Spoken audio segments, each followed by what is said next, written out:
ഐഷ ബീവി ചോദിച്ചു, നബിയെ എന്താണ് റമളാനിൽ ഞാൻ കൂടുതൽ പറയേണ്ടത്?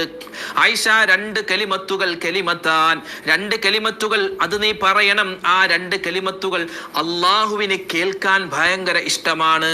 പിന്നെ 2 കലിമത്തുകൾ പറയണം, അത് നമുക്ക് വേണ്ടിയുള്ള കലിമത്തുകളാണ്. ആദ്യത്തെ 2 കലിമത്ത് അള്ളാഹുവിന്, രണ്ടാമത്തെ കലിമത്തുകൾ, രണ്ടാമത്തെ വാക്യങ്ങൾ നമുക്ക് വേണ്ടിയുള്ളതാണ്. അഷ്ഹദു അല്ലാ ഇലാഹ ഇല്ലല്ലാഹ്, ആരാധനക്കർഹൻ അല്ലാഹു അല്ലാതെ മറ്റാരുമില്ല. അസ്തഗ്ഫിറുല്ലാഹ്, അല്ലാഹുവേ ഞാൻ ഇസ്തിഗ്ഫാർ തേടുകയാണ്. ഈ 2 കലിമത്തുകൾ അത് അല്ലാഹുവിന് ഭയങ്കര ഇഷ്ടമാണ്. പിന്നെയോ അസ്അലുക്കൽ ജന്ന, അല്ലാഹുവേ നിന്നോട് ഞാൻ സ്വർഗ്ഗത്തെ ചോദിക്കുകയാണ്.